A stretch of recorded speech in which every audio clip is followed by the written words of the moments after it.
Bueno, vamos a ver la microcirculación. Recuerden ustedes que todo el proceso de intercambio capilar se produce en los capilares. Bien, entonces, por ende, nosotros ya vimos cómo se puede modificar el flujo sanguíneo regional, ya general. Porque hay que cambiar gasto cardíaco y resistencia periférica. Porque la presión arterial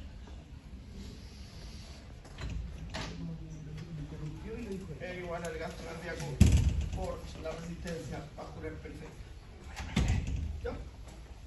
Y el otro determinante, ¿cierto? Que era la presión arterial y la presión venosa central, eso determina más bien el volumen de sangre.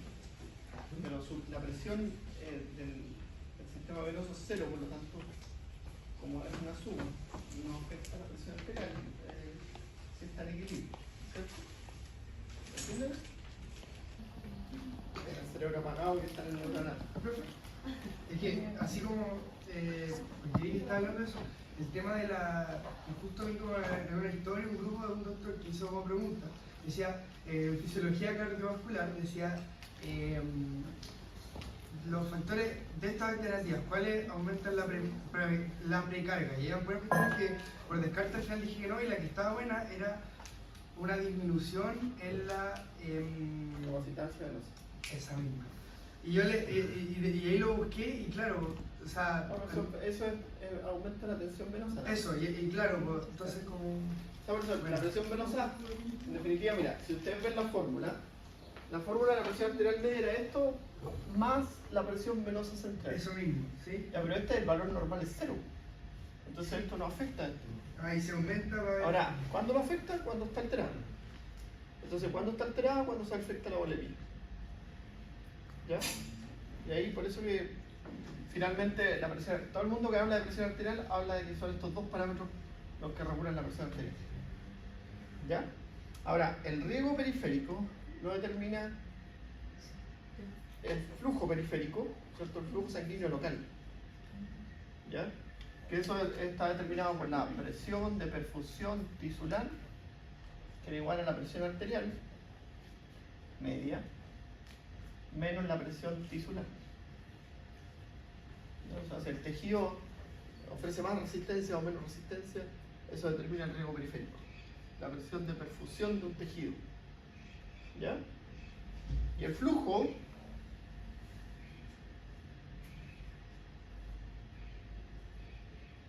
los determinantes es la diferencia de presión por el radio partido por la viscosidad por longitud. Eso determina el flujo. ¿Ya? Entonces, la diferencia de presión siempre va a estar dada. La presión del tejido es menor, va a haber flujo, siempre. ¿Ya? El radio del tejido, que lo determina la presencia de sustancias vasoconstrictoras o vasodilatadoras, todas tienen un mecanismo distinto. En todos los tejidos, por ejemplo, en el riñón, en el hígado, son súper importantes los mecanismos de regulación, igual que en el cerebro, pero en el músculo, por ejemplo, son importantes las funciones metabólicas del músculo, en la piel es importante la función autonómica y todos tienen un mecanismo distinto de regulación local. ¿Ya? Entonces, eso va a ir determinando el flujo. ¿Profe? ¿Y la cantidad de flujo que llega como por órgano igual tiene relación con eso? Claro, tiene que ver con el mecanismo que tenga el tejido. Además el mecanismo que es la forma de... Claro. Porque la presión arterial media se mantiene, ¿cierto? Por todas estas condicionantes, ¿cierto? Si el gasto cardíaco se mantiene estable. Y las enfermedades cardiovasculares casi siempre afectan al gasto cardíaco. Casi siempre. Lo que afecta a la resistencia periférica, más bien son como cambios locales. Por ejemplo, la presión intracraniana se afecta el riego periférico cerebral. ¿Ya? Si el riñón a veces hay unas patologías que son como por la localización del riñón. Recuerda que el riñón está retroperitonealmente, entonces a veces, no sé, un golpe puede generar un hematoma y ese hematoma pericapsular renal puede comprimir el riñón y afectar las funciones renales. ¿Ya?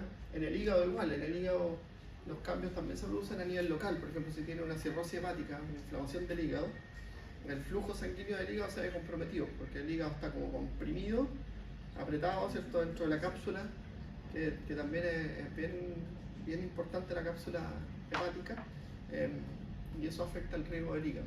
Entonces, Los determinantes periféricos son la tensión del tejido finalmente. ¿Y una ¿Ya? peritonitis también podría ser?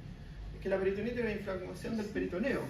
Pero igual ¿Ya? Pero no comprimiría Al riñón no, no, no, pero por ejemplo el hígado. la verdad es que no, más bien produce una respuesta local. Ya, porque ahí tienes tú la posibilidad que el abdomen se pueda extender, sí.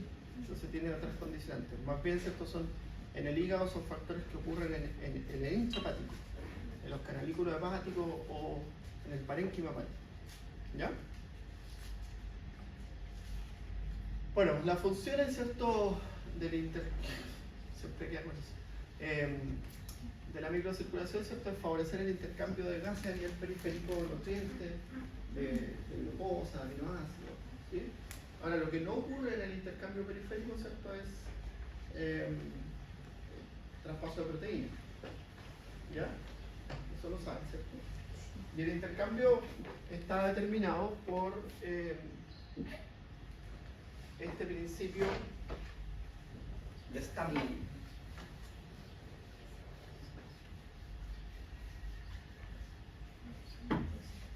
Entonces, el intercambio capilar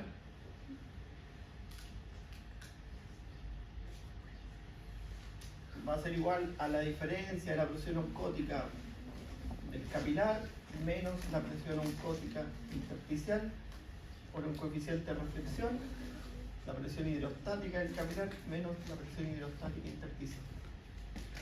¿Ya? Esos son los condicionantes. Entonces, este coeficiente de reflexión en condiciones fisiológicas, ¿cierto? Es de 0,8 a 1. Es una constante. Pero eso va a cambiar, ¿cierto? El coeficiente de reflexión habla de la permeabilidad. Entonces va a cambiar cuando hay un proceso inflamatorio. Entonces ahí va a aumentar. Y si aumenta, va a aumentar el filtrado. Como es 1, ¿cierto? En la fórmula no afecta. ¿Ya? En la fórmula está multiplicando. Ahora, de estos parámetros, estas dos permanecen constantes siempre. ¿Ya? Son constantes. ¿Por qué? Porque la presión oncótica del capilar, ¿cierto? Si el capilar no deja pasar proteínas, la presión oncótica se mantiene estable. Y en la presión oncótica intersticial, las proteínas están formando una matriz extracelular con el agua. Una sustancia gelatinosa que usted la conoce como matriz extracelular, que ahí, ¿cierto? La forman las proteínas del extracelular con el agua del extracelular. Entonces el efecto se ve, y también, ¿cierto? Esto mismo minimiza esto. Entonces la única que cambia es esta. ¿Ya? Y esa cambia porque la velocidad del flujo a nivel capilar disminuye, la presión disminuye, por lo tanto disminuye la velocidad del flujo, por lo tanto eso hace que la presión hidrostática del capilar sea mayor. Profe dice presión hidrostática del capilar. Capilar. PHC. ¿Sí?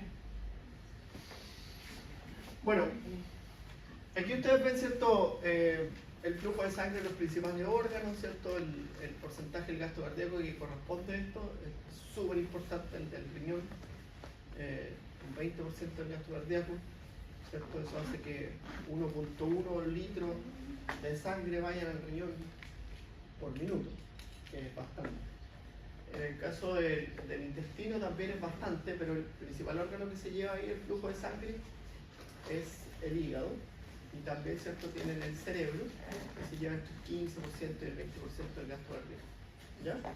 Son los principales órganos a los cuales se va el flujo de sangre. ¿Ya? Y esto ocurre, cuando nosotros hablamos de microcirculación, hablamos de este intercambio que ocurre. ¿Ya?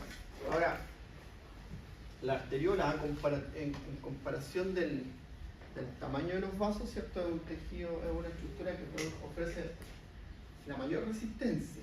¿Ya? Entonces, si tú cambias el radio de una arteriola en 1, el flujo sanguíneo cambia ¿cuántas veces? En 1. ¿Cómo? Pero disminuye, ¿cómo no entendí? Si yo cambio el radio de una arteriola en 1, ¿cuánto cambia el flujo sanguíneo?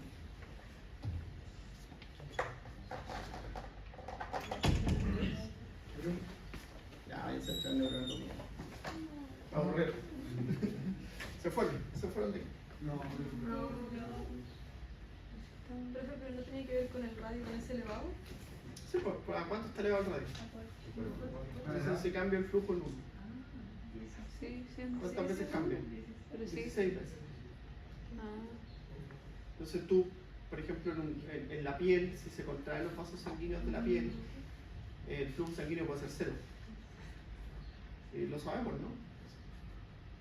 ¿Sí? Cuando hace frío, y si estamos en situaciones de frío extremo, si no nos abrigamos, empezamos a perder las primeras capas de la piel. Sí. Por necrosis seca, se llama. Y lo que vimos, lo que decía el profe Cantú, que era que el dedo, Las puntas de los dedos. si le llama que uno lo pasaba y no había riesgo así. Claro. No hay sensibilidad y se pierde, empiezan a morirse las circulaciones periféricas. ¿Ya? Por eso es súper importante mantener un correcto ritmo. Ya. Dejen de estudiar neuroanatomía si no me voy a ir. Ya. Voy a dar la materia por pasado.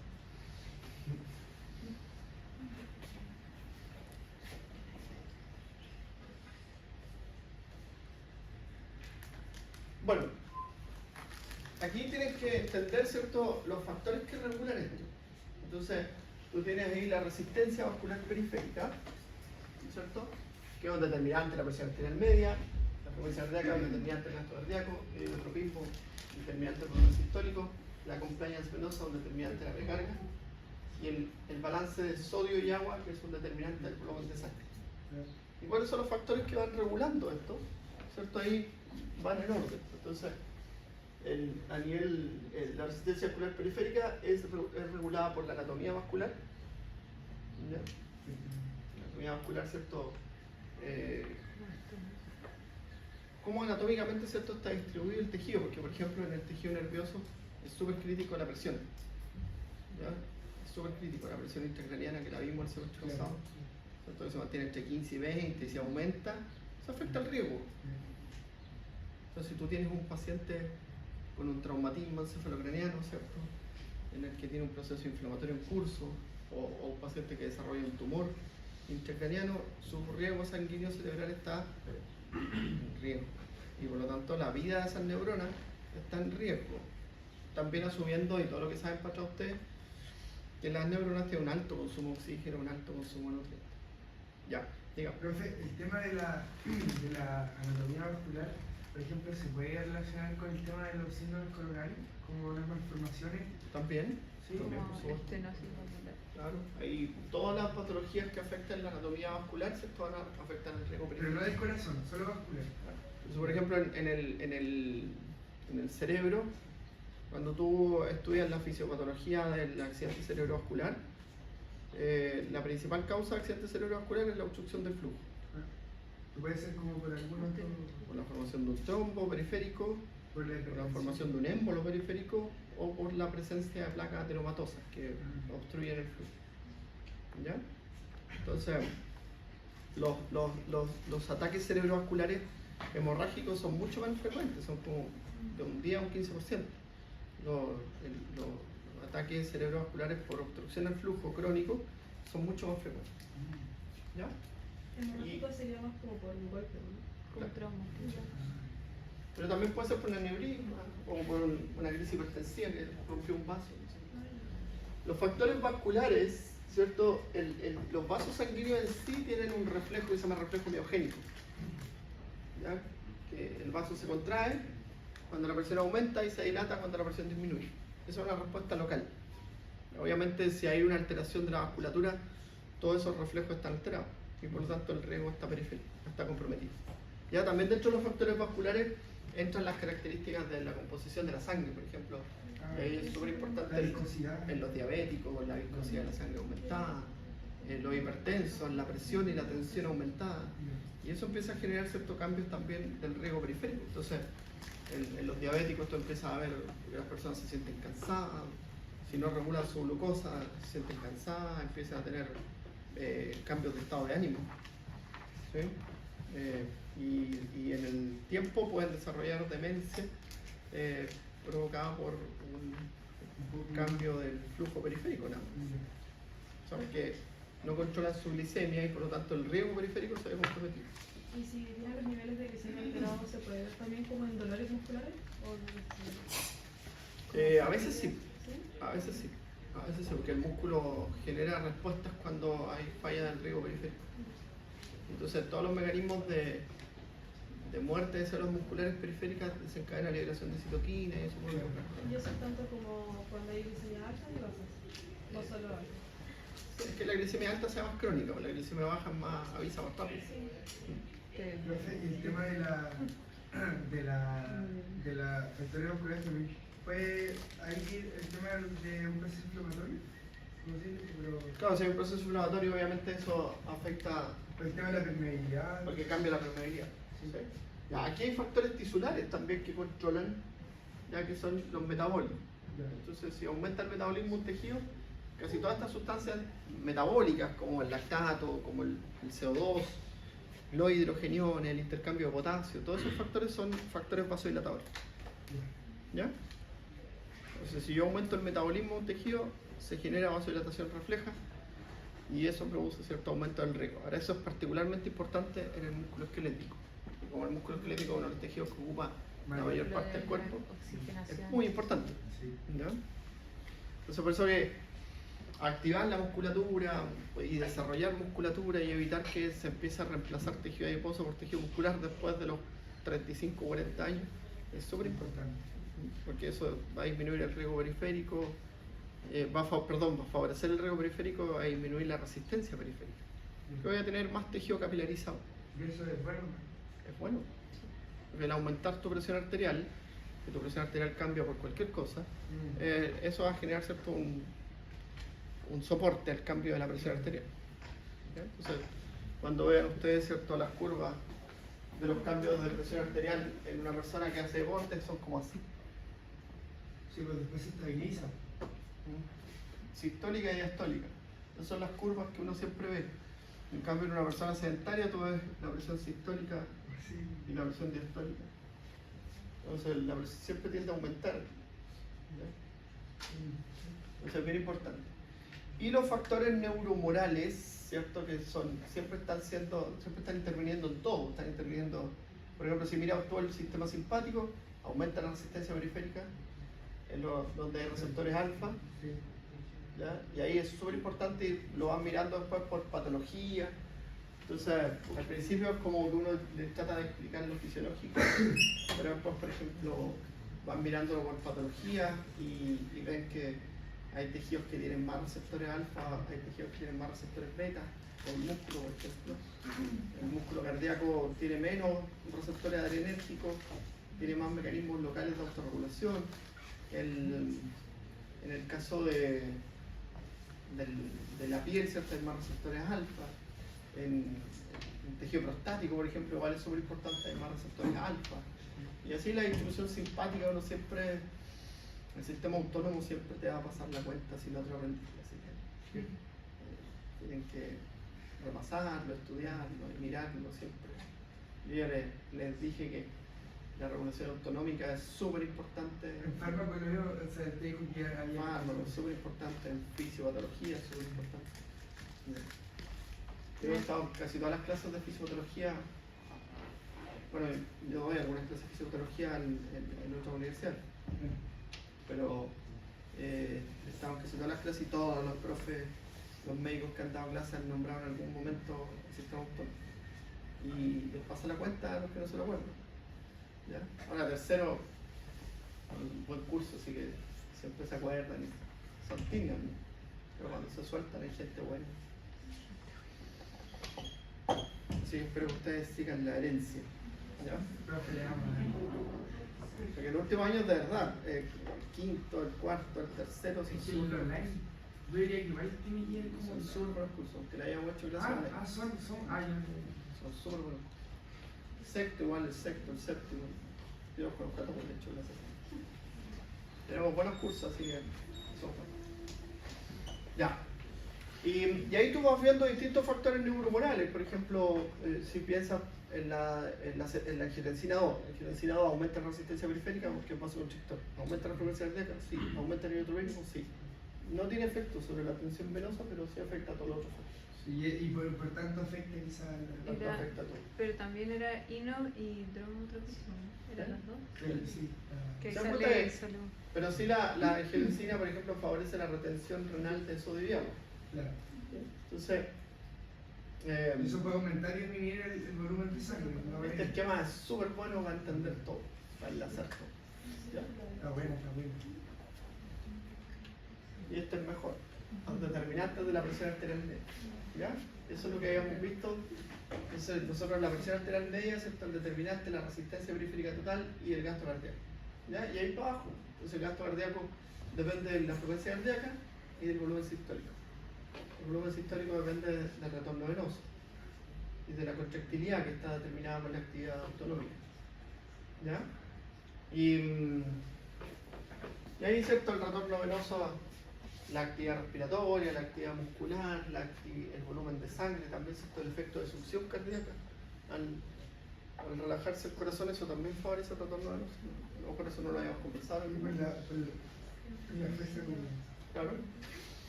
Y ahí tienen todos los determinantes, pues si ustedes van viendo ahí el radio de la arteriola, los mecanismos de control local, los mecanismos vasoconstrictores extrínsecos, la viscosidad, el número de células sanguíneas.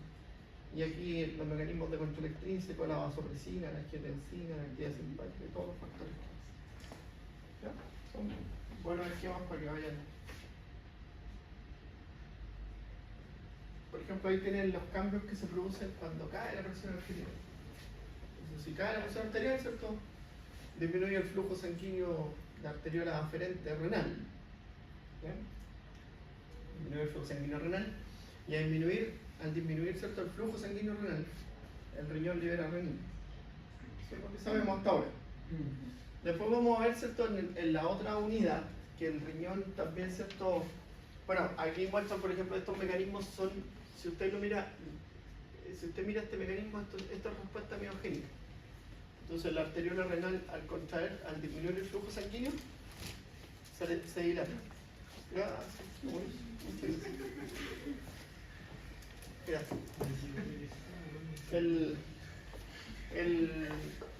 se produce cierta vasodilatación de la arteriola aferente. ¿Ya? Entonces, y eso es la respuesta miogénica.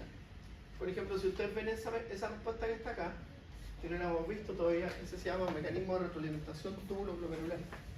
Cuando el riñón cae el flujo sanguíneo, eso va a provocar cierta disminución del flujo de filtrado y disminución de la concentración de sodio y cloruro en el túbulo distal. Y como ustedes vieron en histología, vieron un cáncer, en histología. No completo. Estamos bien, estamos terminando de ver Estamos como en la mitad. sistema, sí, Pero vieron el glomérulo, ¿cierto? sí. El glomérulo pasa, el túbulo distal pasa por el glomérulo. Sí. ¿Sí? Una célula que se llama mácula densa. ¿Sí? Y esas células son los sensores. Son sensores. Entonces cuando la concentración de sodio y cloruro en esas células está baja, ¿ya? Aumenta. Esas células empiezan a liberar sustancias vasodilatadoras que hacen que la arteriola renal se dilate. Y eso produce. Y eso produce más filtrado. Perfecto. Y por eso se llama sistema de retroalimentación túbulo-glomerular. ¿Ya? Ahí está. Entonces produce vasodilatación. Y esto aumenta la tasa de filtrado, que es un parámetro renal. También el riñón libera renina, que esa es la historia que conocemos. Y la renina convierte la angiotensina en angiotensina, ¿cierto? Y la angiotensina 1 en angiotensina 2 por la enzima convertida en angiotensina. Y esta angiotensina es vasoconstrictora, estimula al riñón, a la glándula suprarrenal, para producir aldosterona. La aldosterona estimula al riñón para que reabsorba más sales, y con eso reabsorba más agua, y con eso aumenta la presión sistémica. Y la vasoconstricción, ¿cierto? Aumenta la presión sistémica. Y allá tienen, ¿cierto?, el sistema de receptores, también reflejos que tenemos en todos los vasos sanguíneos grandes, que activan la respuesta simpática, y la respuesta simpática es vasoconstrictora y aumenta la frecuencia de azúcar. Y ahí tienen todo el esquema. ¿No? Por eso también la respuesta simpática estimula la producción de renina. Porque cuando uno lee la respuesta simpática, la arteriola aferente tiene receptores alfa, entonces se contrae. ¿Ya? Pero eso no es que sea malo para el riñón, sino que eso hace que el riñón libere renina y activa el sistema renina-angiotensina-aldosterona. Entonces el sistema simpático también activa el sistema renina-angiotensina-aldosterona. ¿Ya?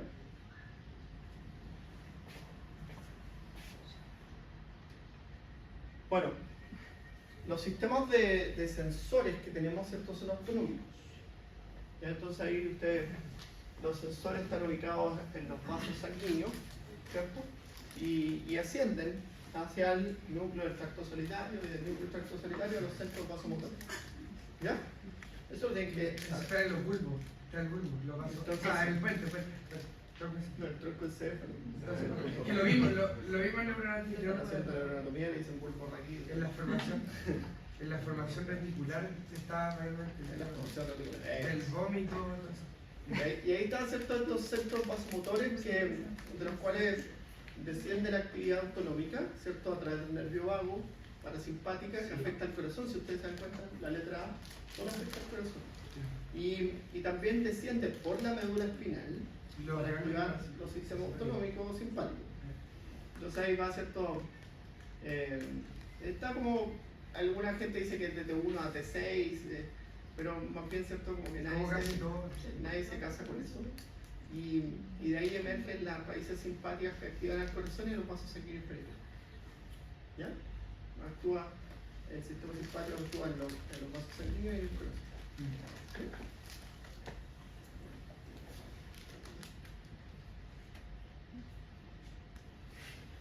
Bueno, ahí tiene un capilar, ¿cierto? Entonces los capilares siempre están en esta relación que se da, este equilibrio que hay, ¿cierto?, entre sustancias vasoconstrictoras y vasodilatadas. Pero esas líneas son fibras reticulares. ¿Es que algo de colágeno o son capilares? Las pequeñas como... No, los capilares son los capilares. ¿Ustedes saben cómo capilares? ¿Y las fibras que están como a los lados? Algunas fibras que se tiñeron con la Ah, reducción ya. de... No sé. Ya. ¿De qué se la satisface? Ya. Ya, entonces aquí ustedes ven, entonces los factores neurales, los factores metabólicos afectan directamente al vaso, ¿ya? También las hormonas locales, el reflejo miogénico del músculo, los factores endoteliales, ¿cierto? Son factores que liberan el endotelio, porque acuérdense que el endotelio es un tejido totalmente activo. Sí. La célula endotelial libera factores como la endotelina, que es el vasoconstrictor, como el óxido nítrico, que es el vasodilatador, Sí. como el factor hiperpolarizante del endotelio, que también es vasodilatador, En la mostaza. la adenosina. ¿Ya? Y todo eso responden a estímulos que van directamente sobre el endotelio. Los factores también del coagulante y esas cosas. La célula endotelial es una estructura funcional, ¿cierto?, súper importante. Ya. Y los factores humorales casi siempre vienen por la circulación. Las hormonas vienen por la circulación. Entonces, ¿cómo actúan? ¿Cuál es el determinante de si actúan o no? La presencia de receptores. ¿Ya? Ahí tienen... Tiene una situación, ¿cierto?, de daño y una situación de salud. La situación de salud, ¿cierto?, se llama aterostasis, que es una arteria está normal. Y en la situación de daño, esta arteria sufre un proceso que se llama aterosclerosis. ¿Ya? Y puede ser por la normalmente usted dijo que era... Claro, entonces por ejemplo aquí, el óxido nítrico, las prostaglandinas y 2, la endotelina, ¿cierto?, son sustancias que tienen acción antiproliferativa, antiinflamatoria y antitrombótica. ¿Ya? Y en realidad lo que hacen es mantener el equilibrio de los radicales libres que se producen aquí. Como el ¿Ya? peróxido.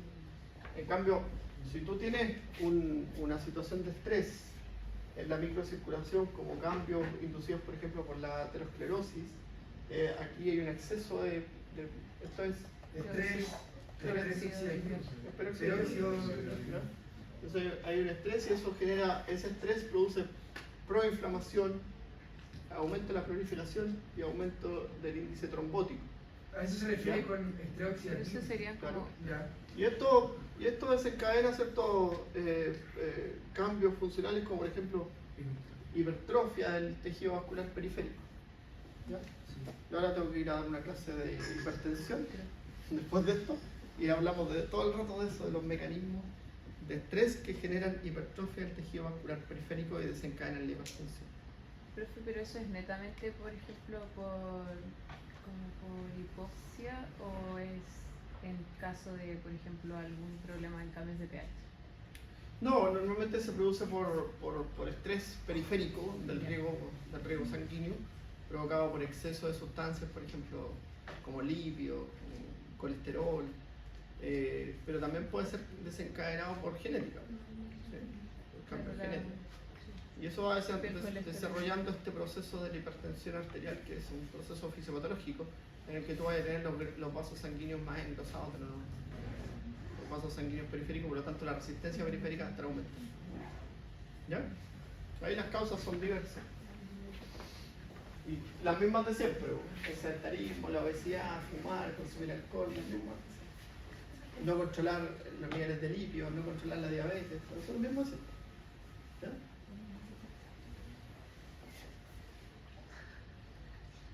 Ya, los capilares, cuando miramos los capilares, nosotros tenemos tres tipos de capilares, ¿no? Unos capilares que son continuos, que están, a veces cierto, están unidos por uniones estrechas, a veces tienen menos uniones estrechas, pero están continuos, ¿ya? Esos están presentes en distintos tejidos como la piel, el músculo, el pulmón y en el sistema nervioso central, ¿ya? También tenemos este tipo de capilares que son los fenestrados, ya que tienen pequeñas separaciones entre ellos, orificios, que están presentes principalmente en el riñón, donde son súper importantes, pero también están presentes en las vellosidades intestinales, ¿ya? Y que permiten, ¿cierto?, una mayor permeabilidad de moléculas de determinado tamaño. Normalmente permiten el paso de monómeros, ¿ya? O sea, aminoácidos pasan, iones pasan, glucosa pasa. ¿Sí? Por eso están presentes en las vellosidades intestinales, los glóbulos renales y las glándulas exocrinas. Y los otros capilares son los capilares discontinuos, que tienen mayor permeabilidad, ¿cierto? Tienen más espacio, y eso está presente en el hígado, el vaso y en la médula ósea. Ahí permiten el paso de células principalmente, ¿cierto? De proteínas, de moléculas grandes, ¿cierto? En el hígado se movilizan moléculas grandes que fueron como la bilirrubina cuando se metaboliza, ¿cierto? Después se elimina como una sustancia del grupo polar. Grupo polar. Grupo polar. Y ahí están, ¿cierto?, los mecanismos de intercambio que ocurren a nivel del capilar, ¿cierto? Obviamente oxígeno y CO2 por diferencia de presión. Cuando vean ahí respiratorio con la profesora que les va a dar respiratorio, ven, oye, qué bueno, yo me voy a dar respiratorio en digestivo. Me voy a sacerdotear todo. Profe, ¿va a ser con la misma profe? No, ella hace respiratorio una profesora, kinesióloga, y digestivo hace una profesora de nutrición. Ah, ya. Y le da un... Después de renal. Que iban a empezar ahora, pero la profe está de viaje, entonces la voy. Vamos, y con ella, ¿vamos a tener esto de las pruebas o no sabe? Igual le vamos a hacer una prueba. Ya. Ojalá nos dejen grabar. Sí, sí, son simpáticas. Ah, ya. Bueno. Son mucho más jóvenes que yo. Sí. No, son jóvenes. El 12 tenemos la prueba de renal conmigo y ¿de renal? No, pero No, no es que la de cardio y después viene la renal. Ah, sí. La renal le puede pegar una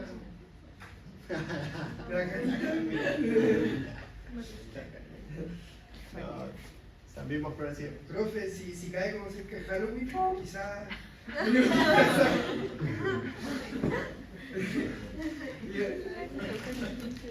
Venga a la clase, ¿no? Si no, no doy nada. Ya, sí, no, sí, no. Ya. los reales. Le ponen color, la neuroanatomía, ese señor de anatomía, chico. Que no, No sí. sé tomarlo en de medicina y anatomía nunca. Profe, no soy... No, Nunca diga nunca.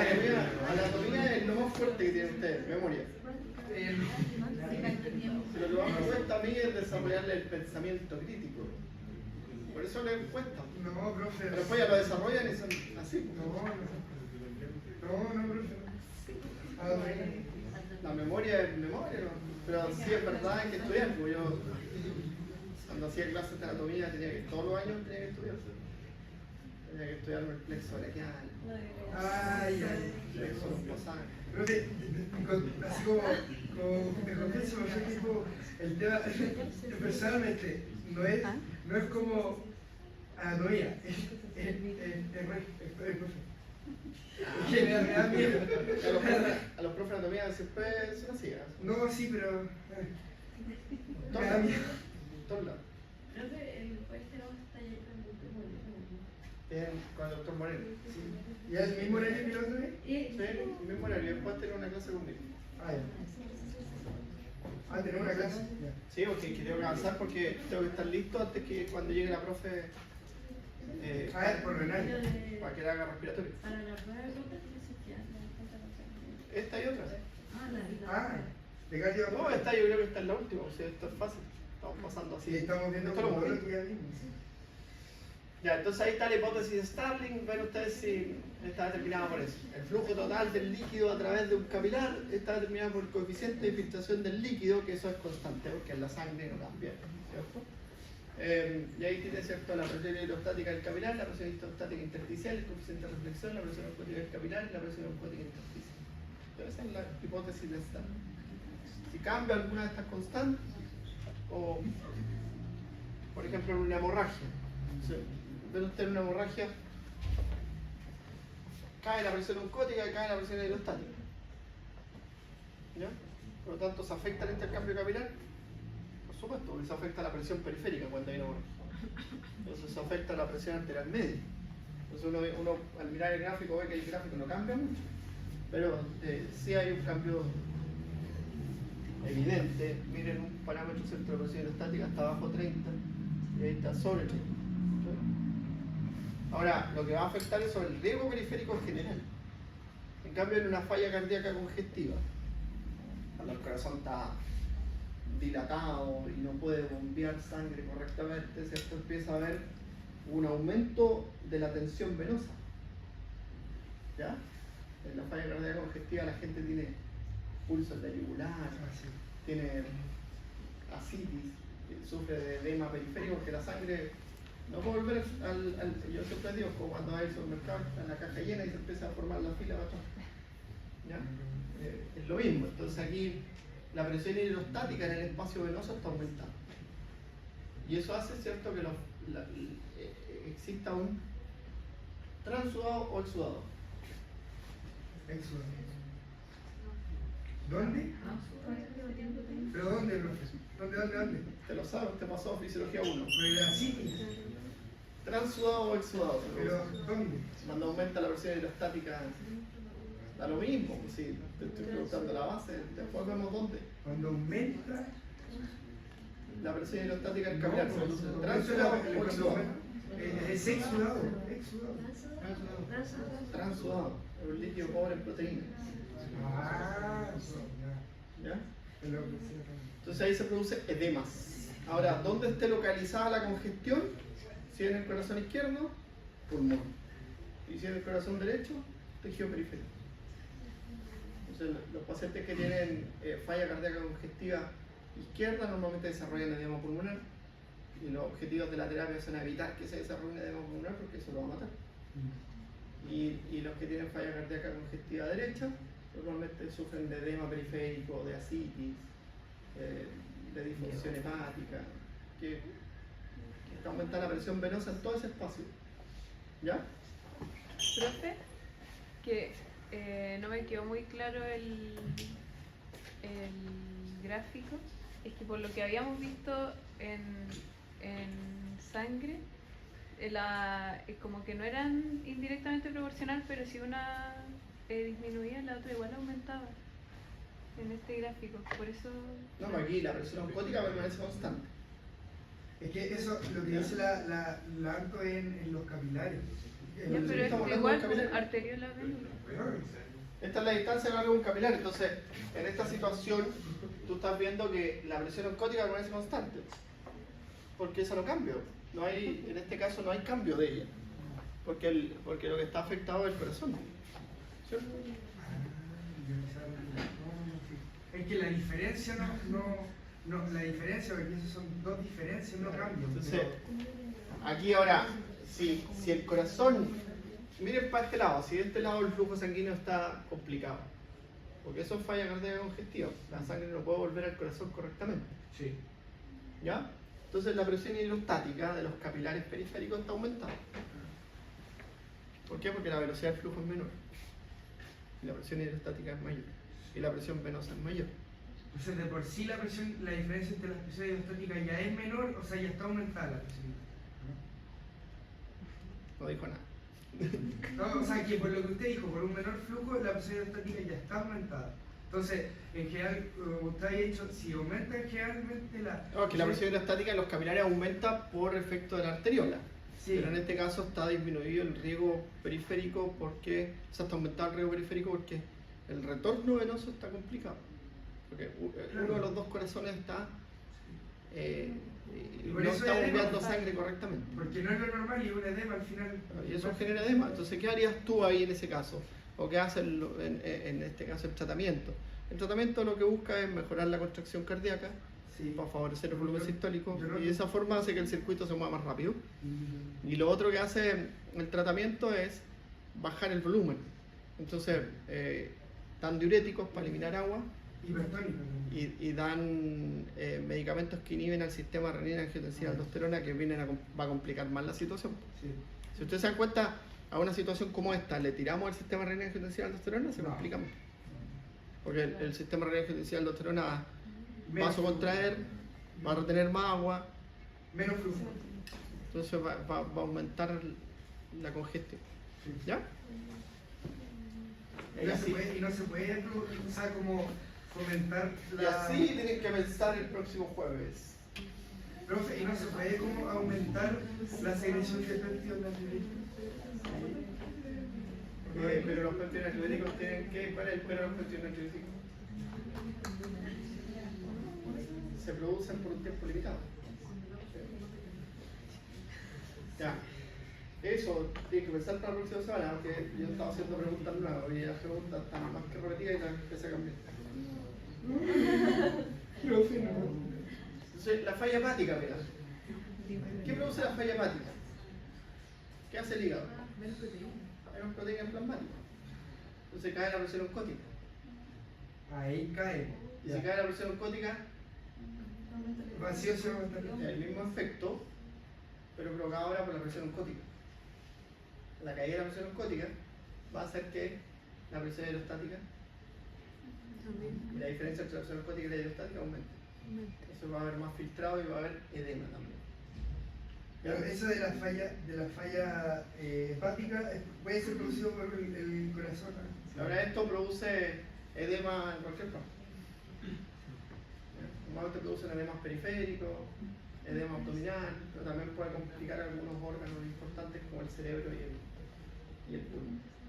¿Ya? Bueno.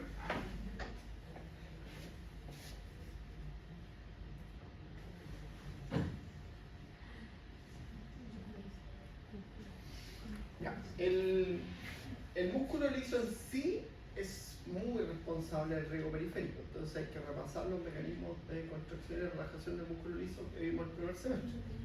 Que los vamos a avanzar así como lo vimos, de lo vimos, de lo vimos, de lo vimos, de lo vimos, de lo vimos, de lo vimos, de lo vimos. ¿Ya? Bueno, pero ustedes se acuerdan que todas las sustancias que, por ejemplo, ahí la disposición del músculo liso podía ser así, multiunitario o unitario, ¿cierto? Que están, la diferencia está en que este tiene uniones comunicantes y este son células aisladas, ¿ya?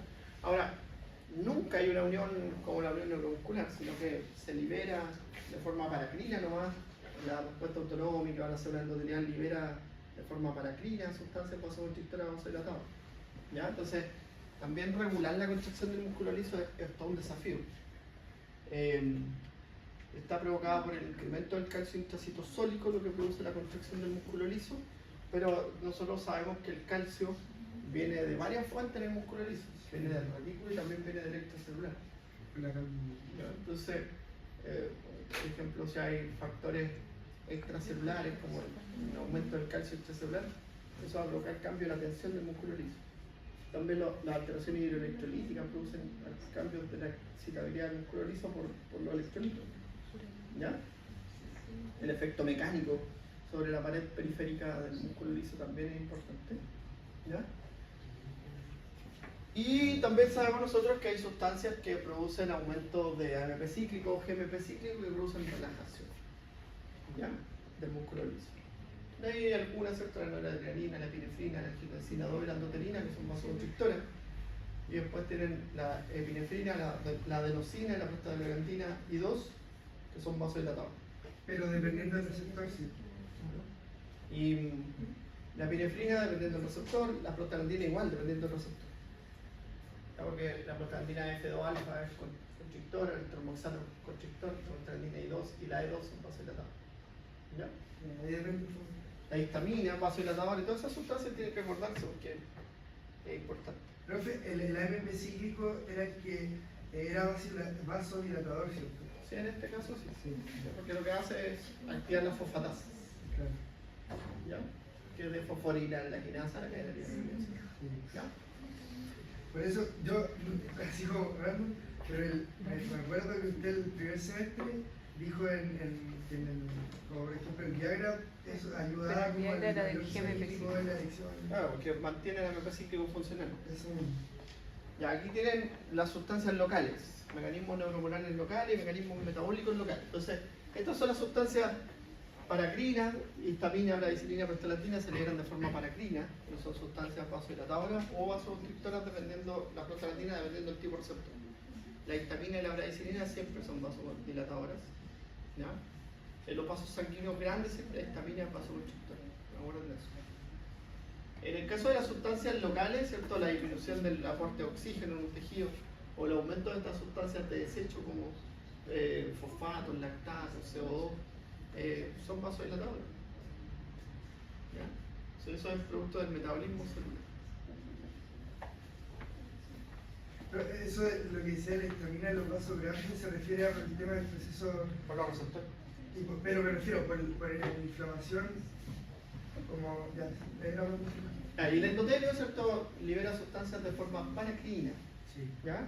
Entonces ahí tiene los estímulos, llegan a la célula endotelial y la célula endotelial libera estas sustancias de forma paracrina. Entonces ahí está el óxido nítrico, ¿ya? Que se produce a partir de la arginina por la óxido nítrico sintasa, el factor hiperpolarizante en el endotelio, la endotelina 1 y la prostaglandina I2. Son sustancias en este caso vasodilatadoras. ¿Ya? Cuando es la I2 es vasodilatadora, pero la F2 alfa es vasoconstrictora. ¿Ya? HF, profe, era ¿qué cosa? Factor hiperpolarizante derivado del endotelio. Y ahí las hormonas circulantes, las hormonas paracrinas, las fuerzas de estrés de roce y los estados de hipoxia pueden favorecer la liberación de sustancias. ¿Ya? Ya el óxido nítrico, ¿cierto? Dijimos que era un gas, y esto lo hablamos ya en algún momento. Sí, no sé si. Así que vamos a la historia de estos viejitos. Y la gran diferencia está con la óxido nítrico sintasa inducible, que tiene la función en los macrófagos de producir altas concentraciones de oxígeno, de óxido nítrico, y esas altas concentraciones de óxido nítrico forman radicales libres que destruyen bacterias. A eso es. ¿Ya? Y eso termina, ¿cierto? En el endotelio, por ejemplo, es perjudicial, ya, porque produce estrés oxidativo. Y el estrés oxidativo desencadena procesos inflamatorios en el endotelio. ¿Ya? Esa es la I. La INOS. No. Ya, ahí está la INOS, que es liberada, ¿cierto? Entonces, eso. Yo no voy a detener en esto porque esto es lo mismo. Se lo dejo para que lo lean. Ya, esto sí. Bueno, hay algunos tejidos, como el riñón, que tienen estos rangos de autorregulación. ¿Ya? Entonces el riñón tiene un rango de autorregulación que va entre 80 y 200 milímetros de mercurio, puede variar la presión arterial y el riñón mantiene constante su flujo sanguíneo. ¿Ya? Hay otros tejidos que responden a la compresión, como el músculo esquelético. El músculo esquelético aumenta su irrigación después de una compresión. Entonces, cuando hay contracción del músculo, el músculo no se irriga. El músculo se irriga durante la relajación. ¿Ya? En la contracción, el retorno venoso. La contracción sí facilita otros factores, como el retorno venoso. Sí. Entonces, ahí tú tienes, ¿cierto?, la resistencia, la presión y el flujo. ¿Cierto? Entonces, ¿qué es lo que va a cambiar? ¿Cierto? Cambia el flujo y la resistencia. Entonces, Si, cuando disminuye la resistencia, ¿cierto? Cae la presión y aumenta el flujo. ¿Ya? Entonces, ahora, también cierto, este flujo tiene un control de autorregulación. Para que no baje ni suba Y un punto de autorregulación, que es súper importante. ¿Ya? Ahí tienen la hiperemia reactiva, se llama lo del músculo. Entonces, durante la contracción no hay flujo. Y durante la relajación aumenta el flujo. ¿Ya? De hecho, hay unas técnicas de entrenamiento que son como bloquear tu flujo a través de una presión. Entonces tú te pones con unas banditas y se supone que es como para hacer menos ejercicio, o sea, la misma cantidad de ejercicio en menos tiempo. Pero tienes que hacer tú una ecografía Doppler para ver a cuánto se bloquea tu flujo de sangre. Y esa es la presión que te metes en las bandas. Y ahí haces ejercicio, no vayas a hacer nada casi porque está ahí al límite. Y después de eso se supone que vale como por una hora de ejercicio. ¿Ya? Está comprobado, se llama cápsula técnica. Y se basa en este principio. Entonces, hay otro mecanismo, ¿cierto?, también que se denomina la hiperemia metabólica o la hiperemia activa, que es cuando aumenta el metabolismo del tejido. Al aumentar el metabolismo, aumenta el riesgo. ¿Ya? Y eso normalmente se produce también en el músculo esquelético cuando hacemos actividad, cuando nos movemos. ¿Sí? O cuando hacemos ejercicio, que es como eso favorece el flujo y aumenta el riesgo, y genera todos estos cambios que son del músculo. ¿Ya?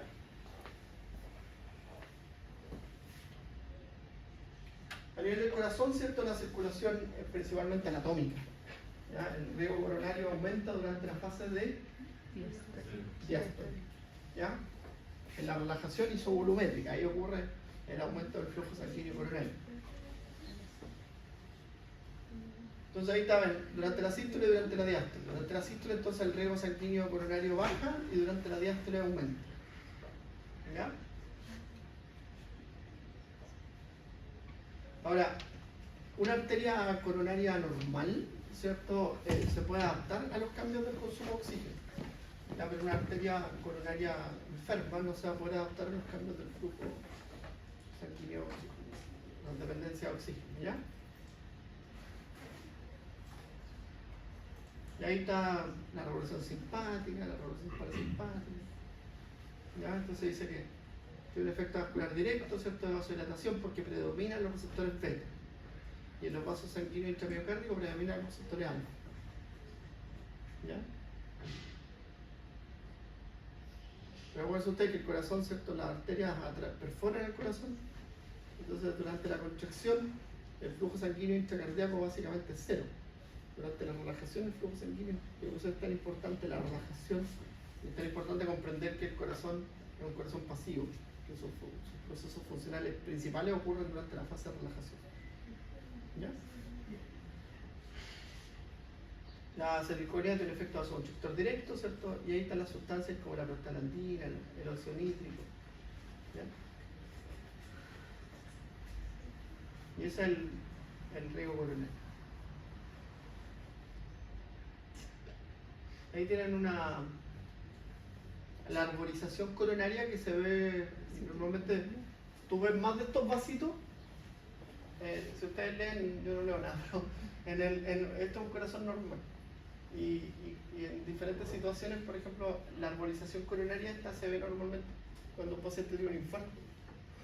O sea, cuando la circulación coronaria es normal, ¿cierto?, se ve el riesgo coronario, pero arborización se llama cuando aumentan, se marcan más las arterias.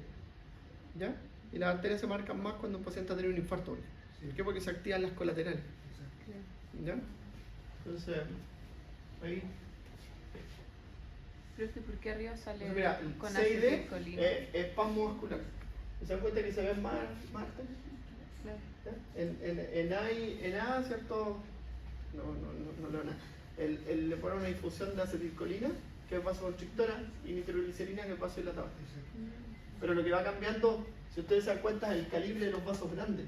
Eso es lo que cambia. Sí, porque Porque las sustancias vasoconstrictoras y vasodilatadoras actúan sobre las arteriolas, vasos grandes. No actúan sobre los capilares. ¿Ya? Pero esta arborización tú la ves en respuesta a mecanismos como estrés.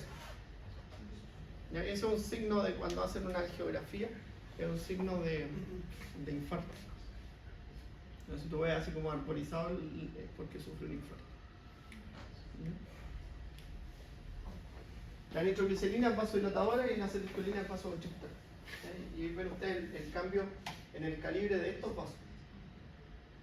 ¿Se dan cuenta? Ese vaso cambia, es distinto con nitroglicerina versus con acetilcolina. ¿Ah? C y D son iguales. El C y D, ¿cierto? Se muestra espasmo vascular inicial. Y se dan cuenta que hay un espasmo vascular y el espasmo vascular produce mayor arborización. O sea, que en los colaterales. ¿En D no se vería más arborizado? ¿O no? Ambos tienen más arborización. Ah, ya. Ejemplo de espasmo microvascular, ¿cierto? La administración intraorgánica de acetilcolina genera vasoconstricción y la de nitroglicerina produce vasodilatación. Y ahí tú ves, ¿cierto? El efecto que tiene también sobre el electrocardiograma. ¿No? Que es mínimo el efecto sobre el electrocardiograma. Y a nivel cerebral, ¿cierto? La barra hematoencefálica que ya la estudiamos. Esto lo estudiamos, pero tienen que sabérselo. Se lo puedo preguntar, es como los pares cranianos, se lo puedo preguntar. Entonces el cerebro recibe 3 a 5 ml por 100 gramos de tejido celular, muy por sobre los 250, los 22.5 a 3 ml que es el tejido periférico. 5,7 a 7,6 miligramos de tejido. Y la presión de perfusión cerebral es de 50 ml por 100 gramos de líquido. ¿Ya? Las neuronas mueren, ¿cierto?, por apoptosis o por isquemia luego de 2 minutos de falla del aporte de oxígeno. O sea, son células que no pueden estar en un déficit de oxígeno nunca. Si no, eso afecta las funciones cerebrales.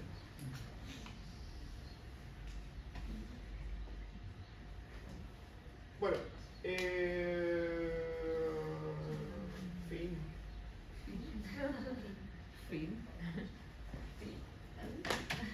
Se acabó el sistema cardiovascular por fin. Aplauso. Así que ahora vamos a estudiar otra cosa.